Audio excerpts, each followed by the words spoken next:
Playing with veterans is more difficult than just getting up to their level. I mean, sure, you have high expectations to perform to a high degree, but it takes more than that just to be able to be cohesive with a entire team unit. And this is especially more true when you have not only veteran players, but legendary players. And so when you're in this team environment, it becomes a difficult task and a difficult question to answer of how are you supposed to criticize a legendary player? I mean, they're supposed to know more than you, right? And when you get into a team as a rookie, you're supposed to be taught by these veterans, taught by these legendary players to be able to play the game to their specifications, because they've been through everything that you have are going through right now. So it makes sense that they should know pretty much everything more than you. You're this rookie, you're getting into professional play. This is your first time. You should probably be a little bit more humble, fucking sit down, right? But in the same instance, though, how is a veteran supposed to improve? Because they're spending all this time teaching you, and really they have no one to be taught by themselves. So it becomes this difficult process for them well, maybe they feel like they are stagnating. But of course, you come to the old adage of when you teach, you also learn yourself. And this is because you are discussing the basics of something. And so it forces you to explain yourself and your own thought processes. And for someone who can explain the basics to almost anyone to a high degree, that shows mastery of that particular skill that you're talking about. And this goes within almost any industry. Now, when a rookie criticizes a veteran or a legendary player, there's the chance that you rub them the wrong way, right? They think, oh, what the fuck does this kid know? Like what audacity does he have to, challenge me in whatever thing that he thinks that I'm doing wrong? It's like, no, you have no fucking idea what you're doing. And this is more true with LCK teams over in Korea that have scrim teams. These rookies are easily replaceable. They can go on the solo queue ladder and pick someone else up and have them perform and be thankful that they are given this chance to play even on this sister team, on this scrim team. So you are easily replaceable as a rookie. And this is to a lesser extent true in NA, in EU as well. But you still have to kind of walk on eggshells and realize that if you ruin this chance, you also might not get another chance, because now you've kind of soiled your name before you can even make a name for yourself within the professional scene. So you do kind of have to stay humble. And then there is the precarious situation of playing in a prestigious organization, because that has its own pressures, right? Say you're playing for TSM or Cloud9, or say you're Mike Young. Mike Young's a great example. Everyone can kind of point towards you as the root problem. Everyone can say, oh, this is the worst split that TSM has ever placed. They didn't make it to the finals. This is the first time ever. And Mike Young is the problem because he's the newest guy, right? He's the rookie. All these other guys have a high pedigree, so it's obvious that he's the problem. He's never won a LCS title, so he's clearly the problem, right? This is an easy scapegoat for everybody to point towards. And fan criticism, especially, it's easy to place on the rookie.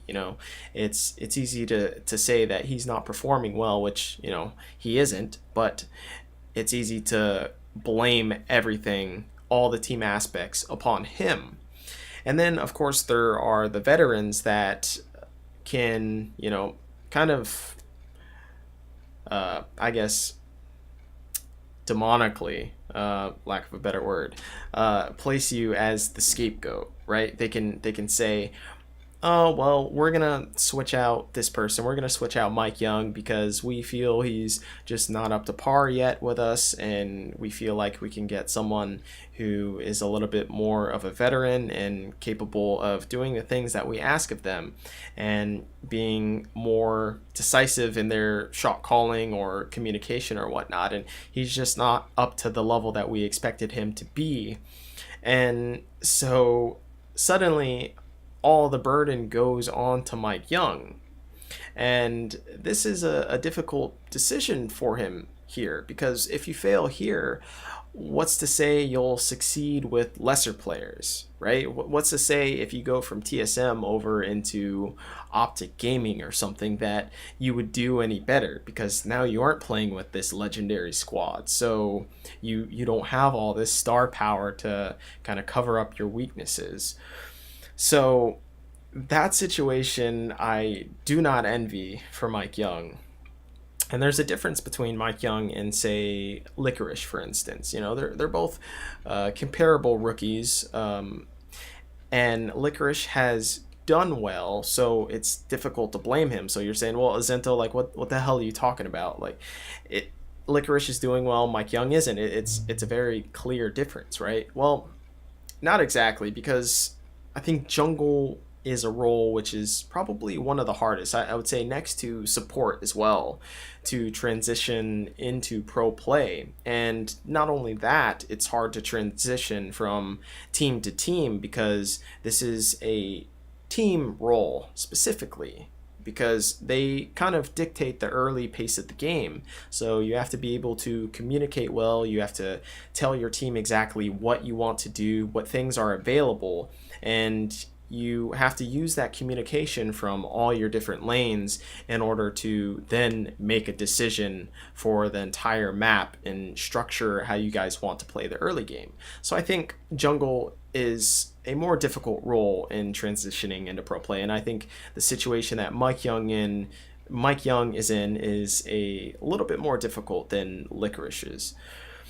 Now, all of this boils down to, I think, a battle of wisdom versus intelligence when you're talking about a rookie giving criticism to veteran players or legendary players, because wisdom is just proven intelligence, right? It's been shown to work. You have stumbled, you have fell, you've scraped your knees, and you figured out, okay, this is the best way to do things.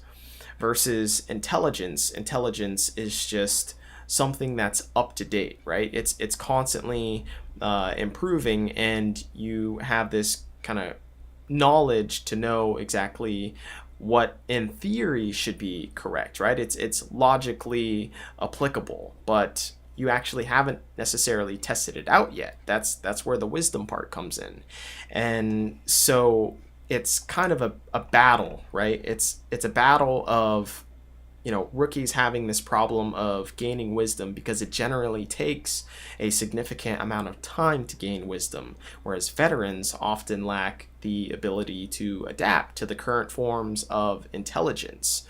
So it's this constant battle, and rookies have a difficulty with giving out criticism. I think it's a problem within any industry at all, and it takes a kind of smart veteran to be able to realize that they should be able to take criticism sometimes from a rookie in order to better the entire team environment and figure out how that rookie understands the game or wants to play the game.